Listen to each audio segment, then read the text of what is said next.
ठीक है। तो रीत मुक्त कहलाए तो ये महत्वपूर्ण बात यह है कि जो ये कवि थे इनके आश्रयदाताओं की अगर हम बात करें, राजाओं, सामंतों और राष्ट्रदाताओं की प्रशस्ति में कवि उस समय रचना कर रहे थे। रीतकालीन कैसा था? राजाओं की प्रशस्ति में किया जा रहा था, ठीक है। अपने हृदयगत भावों को ये व्यक्त कर रहे थे और घनानंद और ये रीत मुक्त कवि अपने हृदय के विचारों को, भावों को कविता के रूप में व्यक्त कर रहे थे। तो घनानंद की बात अगर करें तो घनानंद इस धारा के एक सिरमौर कवियों में इनका नाम आता है और इसलिए राष्ट्र कवि दिनकर ने घनानंद के विषय में कहा, क्या कहा राष्ट्रपति दिनकर ने? ये चीज ध्यान रखिए, घनानंद के विषय में लिखते हैं, दूसरों के लिए किराए पर आंसू बहाने वालों के बीच यही एकमात्र कवि था जो स्वयं अपनी पीड़ा से रो रहा था। वास्तव में घनानंद ही वह सेतु है जिस पर चलकर हिंदी कविता ने आधुनिक युग में प्रवेश किया था, ठीक है। तो ये दिनकर का कथन आता है यहाँ पर, तो ये चीज नोट डाउन कर लीजिएगा। राष्ट्र कवि दिनकर द्वारा दी गई इस परिभाषा को जब हम इतिहास के माध्यम से देखें तो वास्तव में ये सत्य है। दिनकर का काव्य ही कैसा था कि वो स्वयं की पीड़ा पर आंसू बहाने वाले थे, है ना।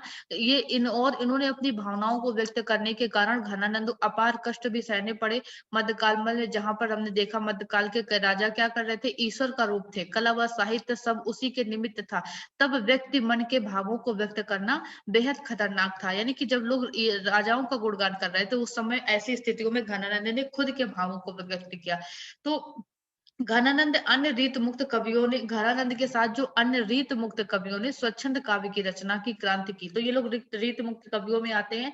रीतकालीन स्वच्छंद काव्य धारा के विशिष्ट कवि घनानंद की अगर बात करें तो इनका जन्म हुआ सन 1689 में दिल्ली के भटनागर कायस्थ परिवार में जन्म होता है और उच्च शिक्षा प्राप्त की। तो ये इनके जीवन से संबंधित चीजें हैं। संस्कृत, हिंदी, फारसी भाषाओं का अध्ययन किया, ठीक है। और उसके बाद इनके जो सुजान नाम की प्रेमिका का जो कथानक इनके विषय में ये कथा चर्चित है, सभी जानते हैं। सुजान को के चलने पर जिन्होंने घटना वर्णित है कि घनानंद नगर छोड़कर जा रहे थे, सुजान नाम की एक वेश्या थी, उनसे इनको प्रेम था और उससे जब मोहम्मद शाह ने उनसे उनको मतलब उनसे जो किसी कारण रुष्ट हो गए तो घनानंद को नगर छोड़कर जाना पड़ा। तो उस वेश्या से जब उन्होंने कहा कि तुम भी चलो हमारे साथ, तो उसने जाने से इनकार कर दिया। तो सुजान के इस इनकार से घनानंद को संसार से विरक्ति हो जाती है और जब वे पहले वे बैरागी हो जाते और बाद में किस संप्रदाय में दीक्षित होते हैं ये ध्यान रखिएगा, निम्बार्क संप्रदाय में दीक्षा लेती, ठीक है। तो घनानंद की मृत्यु से संबंधित कई 25 मतलब जनश्रुतियां हैं कि इन्होंने 1766-96 में मथुरा तक आए। नादिर शाह की सेना के सिपाहियों ने मीर मुंशी वृंदावन में रहते थे, ऐसे मतलब उन्होंने घेर लिया सिपाहियों ने, है ना। तो इस तरीके से बताते हैं कि उनके ऊपर सिपाहियों ने धूल फेंकी और सिपाहियों ने उनका वध कर दिया, ऐसा कुछ वर्णन आता है, ठीक है। ये तो घनानंद की बात करी। घनानंद की कृतियों की अगर हम बात करें, घनानंद के जीवन वृत्त में अनेक मतभेद देखे। उनकी जो रचनाओं की हम बात करें तो काशी नागरी प्रचारणी सभा ने संवत 2000 तक की खोज में घनानंद की जो रचनाएं प्रस्तुत की वो हैं घनानंद कवित्त, आनंद घन के कवित्त और कवित्त, स्फुट कवित्त, आनंद घनजू के कवित्त, सुजान हित प्रबंध, कृपाकंद निबंध, वियोग बेली, इश्क लता, जमुना जस, आनंद जू की पदावली, प्रीति प्रवास, सुजान विनोद, कवित्त संग्रह, रसिक बेली, बल्ली और वृंदावन सदर रचनाएं इनकी पूछी जा सकती है। तो ये तो घनानंद की रचनाएं हैं। तो कवित्त संग्रह में जो कवित्व घनानंद के जो कवित्त हैं वो कवित्त ही हमको यहाँ पर उनकी व्याख्या हमें पढ़नी है, ठीक है। तो सुजान विनोद और कवित्त संग्रह इनके मतलब इनके रचयिता कौन है? स्वामी हरिदास जी। वृंदावन सद जो रचना है कहते हैं घनानंद की नहीं है, वो स्वामी हरिदास की रचना है। और इनका जो सुजान विनोद और कवित्त संग्रह ये इनके माधव के पुत्र कहते हैं भगवत मुदित, ऐसा मतलब मानते हैं कि कुछ लोग मानते हैं इनकी रचना है, कुछ लोग नहीं मानते हैं, ठीक है। तो ये तो इनके ग्रंथों की बात हो गई। तो कुछ ग्रंथों में विवाद है, तो हम ये सब हिंदी साहित्य का जब इतिहास शुक्ल जी की पुस्तक पढ़ते हैं तो ये सारी चीजें हमें देखने को वहां पे मिलती है कि कौन सी रचना किसकी है, क्या किस तरह से विवादित है। तो घनानंद के ये बहुत सारे ग्रंथ भी कुछ विद्वानों ने बताए, आचार्य विश्वनाथ मिश्र ने इतने ग्रंथ बताए, तो ये सारे ग्रंथ हैं उनके। तो अब हम आते हैं जो चीजें हमें इस उनकी पढ़नी है, ठीक है। कवित्त पर आते हैं घनानंद के, जो कवित्त हमें इसमें पढ़ने हैं अपने सिलेबस के अकॉर्डिंग। तो घनानंद के कवित्तों की व्याख्या को हमें देखनी है। तो कितने कवित्त पढ़ने हैं, जरा से ये एक बार देख लेते हैं। शायद शुरू से लेकर के 20 नंबर तक, ठीक है। इन कवित्तों की संख्या हमें इतनी पढ़नी है। घनानंद के जो कवित्त हैं शुरुआत से जो 5-20 तक कवित्त हैं वो हमें उनकी हमें व्याख्या यहाँ पर पढ़नी है। तो पहला कवित्व यहाँ पे आप देख रहे होंगे, जो दिख रहा है, यहीं से हम स्टार्ट करेंगे। पद संख्या छवि को मदन, यहीं से तो है, एक मिनट थोड़ा और देख ले, हाँ यहाँ से। आचार्य विश्वनाथ मिश्र की है, शायद यही संपादक, अगर आप लोगों ने देखा हो, सिलेबस देखा आपने, सभी ने देखा होगा। विश्वनाथ प्रसाद मिश्र का ही हमको पढ़ना है, ठीक है, घनानंद कवित्व। और जहां तक पढ़ना है वो है संख्या, एक मिनट दीजिए जरा, हम देख के बताते हैं आपको।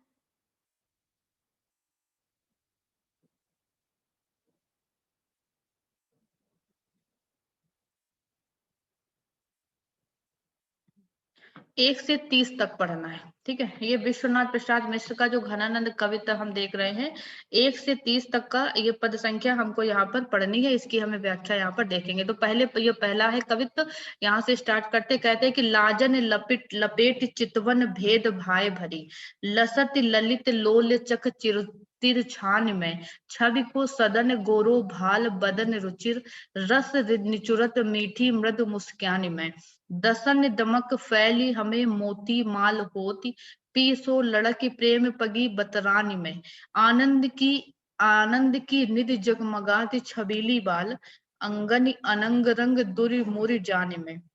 ठीक है, कवित्व है ये, ध्यान रखना है। ठीक है, अगर इसकी हम व्याख्या की बात करें तो कहते हैं कि लाजन लपेटी चितवन भेद भायरी। लपेटी माने क्या होता है कि लाजन मतलब लज्जा से, है ना, लपेटी मतलब लिपटी हुई, ठीक है, युक्ति मतलब होता है भेद। तो यहाँ पर घनानंद लिखते हैं कि लाजन लपेट चितवन भेद भाई भरी, यानी कि एक नायिका के सौंदर्य का वर्णन करते हुए, ठीक है, नायिका के सौंदर्य का वर्णन करते हुए घनानंद यहाँ पर लिखते हैं कि लाजन लपेटी, लाज में लिपटी हुई, चितवन भेद भाई भरी, ठीक है, भाई भाव मतलब भेदभाव का मतलब रहस्यपूर्ण, ठीक है।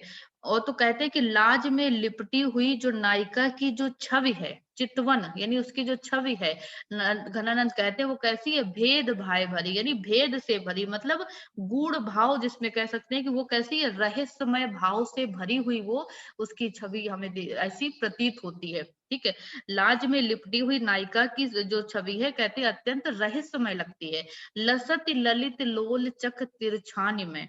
और आगे कहते हैं कि उसके जो तिरछे लसती ललित नोट, अरे कहते हैं उसके जो तिरछे नेत्र हैं, ठीक है, उसके जो तिरछे नेत्रों से देखती हुई, जो तिरछे नेत्रों से वो जो देखती, लसत ललित लोक चक तिरछन में, ये चक मतलब कहते हैं कि जो उसके जो वो तिरछे नेत्रों से, लसत मतलब देखती है, तिरछे नेत्रों से जो वो देखती है, कौन, नायिका, ठीक है। तो कहते हैं कि लसत ललित बड़ी और भी सुंदर लगती है, ठीक है। और कहते हैं कि छवि को सदन, कहते हैं छवि को सदन गोरो भाल बदन रुचि, छवि को सदन गोरो भाल बदन रुचि, रस निचुरत मीठी मृद मुस्कान में। आगे घनानंद लिखते हैं कि छवि को सदन गोरो भाल बदन, गोरो भाल मतलब वो तो गोरा सुंदर बदन उसका, है ना, गोरा सुंदर बदन। और भी कहते हैं कि वो और भी मतलब उसका जो बदन सुंदरता का कैसा लगता है, सदन मतलब घर, गोरा भाल बदन यानी उसका सुंदर जो गोरा बदन है, शरीर है, वो कैसा लग रहा है कि वो सुंदरता का, छवि को सदन यानी छवि मतलब सुंदरता का घर लगता है, सुंदरता का भवन सा लगता है उस नायिका का।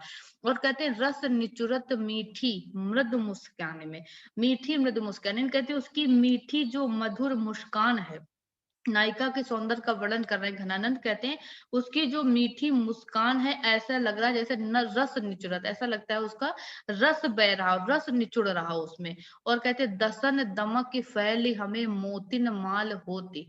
और कहते हैं कि जब वो मुस्काती है, उसके यानी दांतों की, और मुस्काने से क्या होता है, दांतों की चमक, दसन दमक फैले, दमक मतलब चमक, है ना, दांतों की, दसन कहते हैं दांतों की चमक फैली हमें मोती ऐसी प्रतीत होती है, मानो, कहते हैं कि ऐसी प्रतीत हो रही मानो मोती माल होती, यानी मानो मोतियों की एक माला सी, यानी ऐसी प्रतीत रही, ऐसी लगती है कि मानो कोई मोतियों की माला फैली मतलब फैली हो, ठीक है।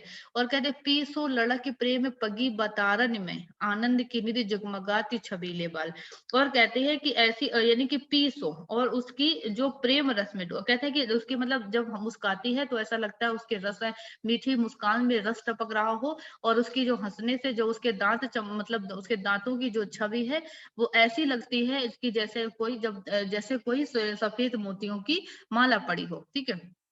उसके बाद अगर आगे चलते हैं तो कहते हैं आनंद की निधि, और कहते हैं पीसो लड़क प्रेम पगी बतरान में। आगे वो बताती है कि बातों में यानी कि प्रिय, अपने प्रिय से ऐसे, प्रिय से पगी यानी ऐसे प्रेम रस से पगी हुई अपने प्रिय, अपनी नायक से यानी ऐसे बातें करती है, यानी ऐसी बात कर रही है, मतलब बातों करती हुई ऐसी लग रही है कि आनंद की निधि जगमगाती छबीली बाल। ऐसी प्रतीत बात करती हुई ऐसी कर लग रही है कि मानो वो क्या है, आनंद की निधि हो, आनंद की खान हो, है ना। उसके यानी कि उस नव यौवना के या उस नव युवती के, उस नायिका के अंदर से ऐसा लग रहा हो इस प्रकार वो कि आनंद निधि छलक रही हो।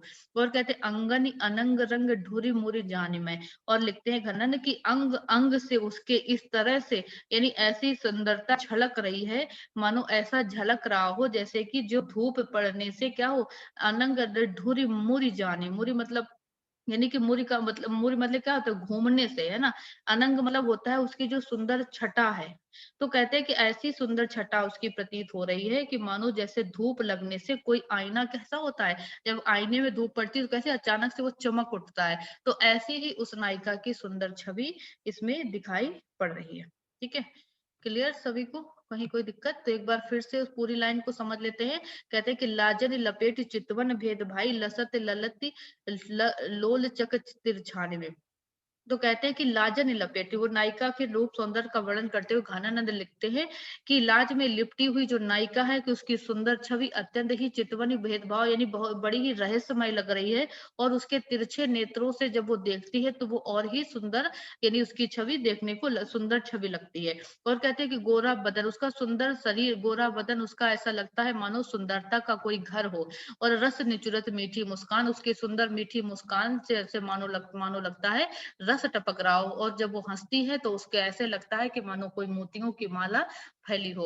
और प्रिय सो लड़क के प्रेम पगी बतराना, और अपने प्रिय से बातों में ऐसे प्रेम के रस में डूबी हुई ऐसे बातें करती हुई प्रतीत हो रही है, मानो आनंद की संपूर्ण निधियां उसके अंदर, उसके उसके अंग से आनंद की संपूर्ण निधि छलक रही हो, और उसका संपूर्ण अंग इस तरह से चमक रहा है, इस तरह से दमक रहा है जब मानो धूप पड़ने से कोई आईना चमक उठता है, ठीक है। दूसरे पद पर आते हैं, सवैया छंद है ये। कहते हैं झलके अति सुंदर आनन, गौर झकै द्रग राजत कानन छुवे, हंस बोलन में छवि फूलन की बरसा, उर ऊपर जाति हवे, लट लाल कपोल कलोल करे, कलकंठ बनी जल ज्वालन विदे, अंग अंग तरंग उठी दुति धरई मनोरूप अवय धर चवे। तो आगे कहते हैं कि झलक अति सुंदर आनन गौर। तो आगे फिर घनानंद लिखते हैं, नायिका के सौंदर्य का वर्णन करते हुए लिखते हैं कि झलक मतलब झलक रहा है, छलक है ना। छके माने होता है प्रेम के मद में, है ना। तो लिखते हैं घनानंद की नायिका की जो सुंदरता है, सुंदर आनंद गौर छके यानी उसका सुंदर जो मुखड़ा है वो ऐसे झलक रहा है, सुंदर आनंद यानी उसका सुंदर मुख ऐसे झलक रहा है कि छके द्रग राजत कानन छुए, ऐसे झलके मार रही है कि मानो कि जैसे, और नयन और उसके जो नेत्र है वो ऐसे प्रतीत हो रहे हैं जैसे कि कोई किसी ने क्या हो छक करके, छक रद्रग राजत है यानी उसके नेत्रों से किसी ने छक करके मानो प्रेम का मद पिया हो, ठीक है। और कहते हंसी बोलन में छवि फूलन की बरसा, उर ऊपर जाति हवे। और वो कह रही है कि नयन उसके और कहते हैं कि हंसी बोलन में, और कहते हैं कि उसके हंसी और बोलने में, ठीक है, उसके हंसने में, हंसी और बोलन यानी उसके हंसने में और उसके बोलने में कहते हैं कि ऐसा लगता है कि उसके हृदय तक छवि फूलन की वर्षा उर ऊपर जाती हवे, यानी उसको ऐसा प्रतीत हो रहा है कि उसके यानी कि उस जो उसके हृदय तल में, है ना, ऐसा प्रतीत होता है कि उसके हंसने और बोलने से हृदय के ऊपर क्या हो रही है, छवि फूलन की वर्षा, उसके हृदय तल पर पुष्प की वर्षा हो रही हो। और कहते लट लट लाल कपोल कलोल करे, कल कंठ बनी जल जावल द्वय। और आगे बताते कि लट लाल कपोल, यानी कि उसके उसके सौंदर्य का वर्णन यहाँ पर नायिका का लिखते हैं घनानंद कि उस पर, और कहते हैं कि उस पर बालों की सुंदर लट, उस कपोल यानी उसके गालों पर, है ना, गालों को छू छू कर ऐसे खेल रही थी मानो कलकंठ बनी जल ज्वाली दे। यानी कि मानो कि ऐसे छू छू कर उसके बालों की लट गालों में ऐसे छू रही थी जैसे मानो कोई मोतियों की कोई लड़ी हो, और उसकी लड़ी की माला में क्या होती, जैसे कोई कंठ बनी जल ज्वाला, यानी उस मोतियों की लड़ी में कोई लहर पैदा कर रहा हो, ऐसे वो बालों की लट उसके गालों पर ऐसे पड़ रही थी। ठीक है। अंग अंग तरंग उठी उतकी धीरे मनोरूप अवय धर चवे। और आगे लिखते हैं घनानंद उसके अंग अंग से तरंग उठी, ऐसी तरंग उठ रही थी मानो अभी अभी मनो धरव रूप धरिच, यानी अभी अभी उसने इस सुंदर रूप को धारण किया हो। उत्प्रेक्षा अलंकार हमें यहाँ देखने को मिल रहा है। ठीक है। तो नायिका के रूप सौंदर्य का यहाँ पर घनानंद वर्णन करते हुए लिखते हैं कि उसकी सुंदर छवि ऐसे प्रतीत हो रही है कि मानो उस ऐसे झलके मार रही है, कि ऐसे झलक रहा है कि मानो उसके नेत्रों से जैसे किसी ने प्रेम मद का प्रेम रस पीके पीके जिसने कोई छका हो। और कहते हैं उसके हंसने और बोलने से ऐसे फूलों ऐसे लगता है, उसके हंसने और बोलने से मानो किसी उसके ऊपर हृदय तल पर पुष्प की वर्षा हो रही हो। और लट लाल को उसके और उसके लट बालों की लट उसके गालों पर ऐसे लटक रही है, ऐसे छू रही है जैसे कोई, यानी मोतियों उसकी की जो लड़ी होती है, वो उस मोतियों की जो माला होती है, वो कहती है उसको जल में अगर उसको दिखाओ तो वो ऐसे लहर उत्पन्न करती है मोतियों की माला। ठीक है। तो वैसे ही उसमें लहर उत्पन्न हो रही है, और उसका अंग अंग ऐसा प्रतीत हो रहा है कि मानो उसके अंग अंग से वो तरंग उठ कर रही हो, ऐसा लग रहा मानो अभी उसने कोई सुंदर रूप धरा हो। ठीक है। तीसरा पद ये है यहाँ पे, जरा किसी ऐसा कोई है जिसको आवाज ना मिल रही हो, मैसेज करके बताएगा कोई, क्योंकि आपने कई बार ज्वाइन किया। ओप्पो A3 क्या नाम है? हाँ, आवाज मिलेगी आपको? 2-3 बार आपने ज्वाइन किया, कोई प्रॉब्लम? चलिए, किसी को आवाज ना मिली हो तो बता दीजिएगा, माइक यूज कर सकते हो आप लोग। ठीक है। अगला कविता तीसरा पढ़ते हैं। कहते छवि को सदन, हेलो, छवि को सदन मोड़ मंडित बदन चंद त्रसित चखन लाल कब धौ दिखाए हों, चटकीलो मेख करी मटकीलो भांति सोही मुरली अधर धरे लटकाए हों, लोचन डूराए कछु मृदु मुस्काए ने भीनी भीनी बतियानी लड़काए बतराए हो। देखो, इनकी पंक्तियां भी ध्यान रखना है, पंक्तियां भी पूछ देख सकता है कि किसकी पंक्तियां हैं। ठीक है। और भाव भी पूछा जा सकता है, कोई बड़ी बात नहीं है। तो कहते हैं छवि को सदन मोड़ मंडित बदन चंद, मोद मोद मतलब प्रसन्नता, मोद माने क्या होता है, खुशी प्रसन्नता, मंदित बदन चंद, तो चंद्रमा के समान उसका बदन। यानी आगे घनानंद लिखते हैं कि प्रसन्नता छवि को सदन मोद मंडित बदन चंद, यानी कि वो कहते हैं कि उसका जो घर है, उसका घर नहीं, उसका सॉरी, उसका जो शरीर है, ठीक है, उसका जो सुंदर जो शरीर है, जिसका उसका जो सुंदर स्वरूप है, मानो ऐसा लगता है कि क्या है, छवि को सदन मोद मंडी, यानी प्रसन्नता और खुशी का, यानी प्रसन्नता और हर्ष का, यानी जो उसका जो उसका शरीर है, जो उसका बदन है, यानी ऐसा लगता है उसके रूप और छवि का घर बन गया हो। बदन चंद, यानी कि उसका छवि को सदन, यानी कि उसका जो मतलब उसका जो घर है ना, उसका जो शरीर है, ऐसा लगता है मानो प्रसन्नता और हर्ष का घर बन गया हो। और कहते त्रसित चखन लाल कब धौ दिखाए हूं। और आगे लिखते हैं घनानंद, और त्रसित चखन लाल कब हो दिखा, यानी कि उसके जो लाल होंठ है, त्रसित माने क्या होता है, यानी प्यासा व्यक्ति है ना, तो जो प्यासा हुआ होता है, तो कहते हैं उसके लाल उस, और कहते चखन लाल, लाल मतलब चखन होंठ, उसके लाल होंठ है ना, और जिव्या, चखन मतलब जिव्या, और लाल कब्द और होंठ, चखन का मतलब स्वाद किससे लेते हैं, जिव्या से तो लेते हैं। तो कहते हैं कि ऐसा, और उसका जो सुंदर शरीर है, हर्ष और प्रसन्नता का मानो घर बन गया हो, और ऐसा लगता है कि उसके जो होंठ है और जो जिव्या है ना, कब धो दिखाए, मानो वो क्या कर रहे हो, एक ऐसी एक प्यास सी अंदर से, एक प्यास क्या करे, एक प्यास सी बढ़ा रहे हो। और चटकीलो मेघ भरे मटकीली भांति सो मुरली अधर धरे लटकाए हों। और आगे बताते हैं घनानंद जी कि कैसा उसका स्वरूप है कि ऐसा चटकीलों में भेख, भेख मतलब भेष, है ना, ऐसा चटकीला भेष वो धारण किए हुए है नायिका कि मटकीली भांति सोई, ऐसा वेश धारण किए कि उसकी जो लचक है, मटकीली मतलब उसका चलक, मटक के चलना या लचकनापन जो उसका है, तो वो क्या कर रहा है, उसका लचकना और भी वहां पर भांति सो, यानी उसका लचकना वहां पर और भी सुंदर लगता है। और कहते हैं मुरली अधर धरे लटकाए, और कहते हैं वो आगे बताते हैं कि यानी कि ऐसा लग रहा है, यानी उसका जो सुंदर स्वरूप है। देखो यहाँ पर फिर से देख लेते हैं, अगर थोड़ा सा टफ लग रहा हो तो मतलब बताते हैं घनानंद, कहते हैं कि उसका जो सुंदर शरीर है, छवि को सदन, उसका जो सुंदर शरीर है, ऐसा लग रहा है मनो मोद मंडित, यानी प्रसन्नता का कोई घर सा बन गया हो। और कहते त्रिषित चखन लाल कब हो, त्रिषित मतलब यानी चखन, यानी उसका जो, उसकी जो होंठ है और उसकी जिव्या हो, मानो ऐसे लग रहा है कोई प्यास सी, और यानी कि प्यास सी और बढ़ा रहे हो। ठीक है। और कहते चटकीलो भेक करे मटकीली भांति सो मुरली अधर लटकाए आए हों। और कहते उसका जो चटकीला भेष ऐसा उसने धारण कर रखा है, उसका जो चटकीला भेष है, और उसकी जो मटकीली यानी उसकी जो लचक के साथ उसको और भी वो और भांति की, और उसकी जो लटकी मटक के चलना या उसका लचकीलापन और भी सुंदरता दिखाए, शोभायमान हो रहा है। और कहते मुरली अधर धरे लटकाए हो, लोचन ढूराए कछु मृदु मुस्काए ने, भीनी बतियानी लड़काए बतराए हैं।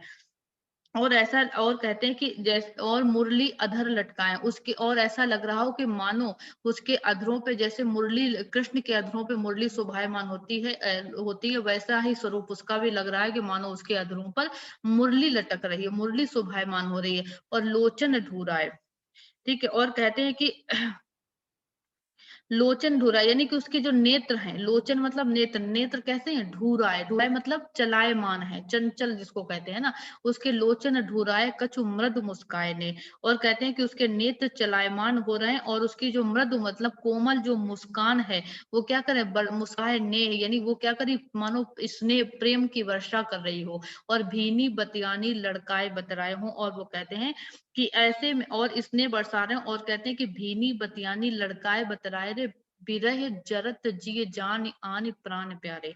तो ऐसे लग रहा है कि लिखते हैं घनानंद कि ऐसे में, ऐसी स्थिति में जो ऐसा उसका सुंदर स्वरूप है, कहते हैं कि ऐसी स्थिति में कि मानो लग रहा है कि कोई विरह से व्यथित है ना, वो विरह, विरह जरत ली जान आन प्राण प्यारे, यानी उन प्राण प्यारे ने, है ना, विरह से व्यथित, उन विरह में जलते हुए उसके हृदय को उसने क्या कर दिया हो, यानी किसी ने क्या कर दिया हो, प्रेम और आनंद की वर्षा करके विरह से व्यथित उसे प्रिय ने क्या हो, एक शांति की अनुभूति उसको वहां पर हुई हो, उसके इस सुंदर, उसके रूप और सौंदर्य और उसके इस प्रेममय स्वरूप को देख करके। ठीक है। तीसरा पद चलते हैं, कहते हैं कि कृपा निधि आनंद को घन बरसाए हो, वह मुस्कान व मृदु बतरानी, वह लड़कीली बानी उन उर में अरती है, वह गति लैन जो आज बजावन ललित बैन है। तो कहते हैं कृपा निधि आनंद को घन बरसाए हो। तीसरा तीसरा पद है इसमें, कहते हैं ये वाला तो पढ़ लिया क्या, कृपा निधि आनंद वाला वही पद है क्या यहाँ पे, एक मिनट रुकिए तो, हाँ यहाँ तक। अच्छा, कहते हैं वह मुस्कान, वो यहाँ से शुरू है, वह मुस्कान वह मृदु मृदु बतरावे, वह लड़कीली बान उद आन में उतरत, आन में अरती है, यहाँ से शुरू है, थोड़ा मैंने ऊपर से पढ़ दी एक लाइन। तो कहते हैं लड़कीली, लड़कीली वह मुस्कान, वह मृदु बतरानी, वह लड़कीली बानी आन में उर अरती है, वह गति लैन और बजावन ललित बैन, वह हंसी दैन हीरा ते ना तरत है। तो यहाँ पर घनानंद फिर लिखते हैं कि लड़कीली मतलब ललक वाली, लड़कीली का तात्पर्य यहाँ पर है एक ललक सी, है ना, और अरति माने होता है अड़ती है ना, जिसको कहते हैं ना अड़ना, और जिसको कहते हैं जैसे जो जम जाना। और तो कहते हैं गणानंद की वह मुस्कानी, है ना, वह मुस्कान वह मृदु बतरानी का, यानी कि वह मुस्कान, गणानंद लिखते हैं वह मुस्कान और वह उसकी कोमल बातें, ठीक है, वो कैसी हैं, लड़का, यानी वो कैसी हैं, लड़कीली बान आन उर में अरत है, कहते हैं कि उसकी ललकाने वाली, है ना, उसकी ललक वाली, ललक ने जो जो कहते हैं कि ना उसकी ललक वाली बातें, जो क्या है वाली बोलियां, जो क्या है हृदय में मेरे उतर जाती हैं। ठीक है, उर में अरत है, अरत मतलब अड़ जाती हैं, जम जाती हैं, यानी उस नायिका की वो बातें, वो उसकी और मृदु मुस्कान, और वो उसकी बातें उसकी कहती हैं कि वो सुंदर ललक जगाने वाली वो बातें कहते वो मेरे हृदय में उतर जाती हैं। और कहते वही गति लैन और बजावन ललित बैन, वही हंसी दैन हीरा ते न टरत है। और आगे कहते हैं घनानंद जी लिखते हैं कि वह गति लैन, गति मतलब उसकी चाल, है ना, कहे वह उसकी जो लैन यानी मस्ती से, यानी मस्त होकर के जो चलने वाली उसकी जो चाल है। और आगे लिखते हैं कि उसकी जो मस्त होकर के उसकी ललित लैन चाल है, और बजावन ललित बैन। और कहते हैं उसकी जो चाल है, बजावन मतलब जो कमर पर लटकता है, जो बजनता है, तो कहते कमर पर लटकने वाली, कहते उसके सुंदर वो आवाज, ये सारी चीजें कहते हैं कि वह निहाल कर, यानी कि उसकी हंसी कैसी है कि वह हंसी दे हीरा ते न टरत, ये कहते हैं उसकी जो ये सारी चीजें, उसकी चाल, उसका ये उसके कमर का ये सब कहते हैं, और उसकी ये हंसी कहते हैं घनानंद हीरा ते न टरत, यानी वो हृदय से हटती नहीं है वो सारी चीजें उसकी। और वह चतुराई सो चिताई चाहिए की छवि, वह छलताई न छिनक बिसरती हूँ। आगे घनानंद लिखते हैं कि वह उसकी चतुराई, ठीक है, वह चतुराई सो चिताई, कहते हैं वह उसकी चतुराई से उसका देखना, और फिर उसको और चिताई चाहिए की छवि, और उसको देखने की जो चाह थी, घनानंद लिखते हैं कि कहते हैं और वह छैलताई न छिनक बिसराती, और वो कहते हैं वो छैल छबीली जो थी, उसके एक क्षण भी कहते हैं छिनक बिसरत नहीं, छिनक मतलब एक क्षण भी कहते हैं घनानंद वो हमें भूलती नहीं है। आनंद निधान प्राण प्रीतम सुजान जो की सुध सब भांति सो बेशुद्ध करते हैं।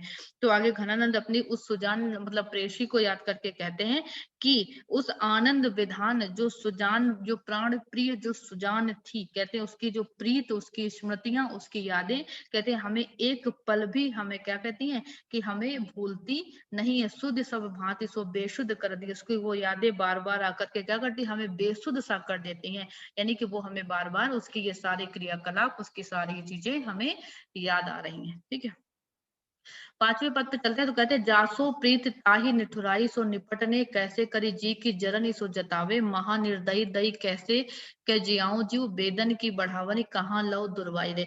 आगे घनन कहते हैं कि जासो प्रीत ताही निठुराई, जासो निपट मतलब होता है अत्यंत अत्यंत कठिन, यानी कि घनानंद कहते हैं कि जासो प्रेम यानी जिससे प्रेम, जासो प्रेम मतलब प्रीत यानी जिससे प्रेम है, ताही निठुराई सो निपटने, कहते हैं उसी ने निष्ठुरता दिखलाई, निठुराई निपट, निपट मतलब दिखराई, अत्यंत ही, निपट मतलब अत्यंत ही, कहते जिससे जिससे प्रेम दिया, इस जिससे प्रीत थी, जिससे प्रेम था, कहते हैं उसी ने निष्ठुरता दिखाई, और कहते हैं फिर उससे और निपटने हैं, और कहते हैं फिर उसी से अत्यंत स्नेह, कहते कैसे करी जी की जरनी जो बताए हुए। घनानंद कहते हैं कि जिससे प्रीत थी उसी ने निष्ठुरता दिखाई, और फिर भी उसी से बहुत क्या है, लगाव है, बहुत नेह है, बहुत स्नेह है। और कहते हैं कैसे करी जी की जरन, और कहते हैं किस प्रकार हृदय की जलन मतलब इस जलन को, है ना, इस चीज को कहते हैं कि मैं जताऊं, कैसे मैं बताऊं। और कहते हैं महानिर्दयी दी कैसे के जियाऊं जीव। और कहते हैं घनानंद उसकी उस सुजान के जाने पर, यानी कि उनका साथ छोड़ने पर, घनानंद उस स्थिति का वर्णन करते हैं कि महानिर्दयी, कहते हैं कि वो कैसी है, वो तो महानिर्दयी है, मैं अपने हृदय को कैसे जीवाऊं, जीव अपने हृदय को मैं कैसे समझाऊं या कैसे उसको जिलाऊं। और कहते बेदन की बड़वारी कहाँ लो दुराइए, दुख को बखान करबे को रसना के हेतु है। और आगे घनानंद कहते हैं कि हृदय की जो वेदना है, वेदन की बढ़वारी, हृदय की जो वेदना है, कहते हैं घनानंद कि कहाँ लो दुराइए, दुराइए मतलब छिपाऊं, है ना, कहते हैं कहाँ तक मैं उस वेदना को मैं छिपाऊं। और कहते हैं कि दुख की बखान करबे को रसना कह होती है। और कहते हैं कि मेरा दुख का बयान, आनंद कहते हैं कि काश जो मेरे हृदय की इस वेदना का, इस दुख का वर्णन मेरी रसना यानी मेरी जीभ कर पाती, मेरी जिह्वा इसका बखान कर पाती। और कहते हैं कि एपे कहूँ वाको मुख देखन न पाइए, रैन दिन चैन को न लेसु कहूँ पाए भाग। और आगे घनानंद कहते हैं इतने पर भी कहीं उसका मुख, ऐते पर यानी इतने पर भी कहीं उसका मुख देखने पर भी के लिए मैं न पाऊंगा। और कहते हैं रैन दिन चैन को न लेस, कहते हैं एक लेस मात्र भी, रैन दिन यानी रात दिन मुझे कहीं लेस मात्र भी सुख चैन नहीं है। कैसे पाए भाग, कहते हैं कैसा ये हमने भाग पाया है। घनानंद अपनी वेदना का वर्णन करते हुए कहते हैं, और कहते हैं कि अपना ही दोष, आपने ही दोष दोष का ही धुल गाइबे। और कहते हैं कि कहते हैं अपना ही दोष है। गणानंद कहते हैं इसमें अपना ही दोष है, किसी और को तो इसमें दोष लगाया ही नहीं जा सकता, कि जो हमने किया उस पर किसी और का तो दोष हम किसी और को दे ही नहीं सकते हैं। ठीक है, तो यहाँ पर घनानंद की विरह वेदना का वर्णन इस पद में देखने को मिलता है। छठे पद पर चलते हैं। छठा पद कहता है सवैया है, कहते भोर ते सांझ लो कानन और निहारत बावरी ने कुनहारती, सांझ ते भोर लो तारन ताके वो तारन सो तकतार नटारती। तो आगे घनानंद कहते हैं कि भोर से सांझ लो, भोर मतलब प्रातः काल है ना, कहते हैं कि सुबह से सांझ मतलब शाम तक है ना, कानन यानी जंगल, निहारते यानी घनानंद लिखते हैं कि सुबह से लेकर शाम तक गन वन उपवन की ओर निहारती हुई, कहते हैं कि वो तनिक भी क्या नेक न हारती यानी थकती नहीं है। और सांझ ते भोर लो तारनी ताक वो तारनी सो तकतार न टारती। और आगे कहते हैं कि सांझ से भोर तक यानी इसमें भोर से सांझ यानी सुबह से शाम तक वह वन और उपवन की ओर निहारती हुई तनिक भी नहीं थकती।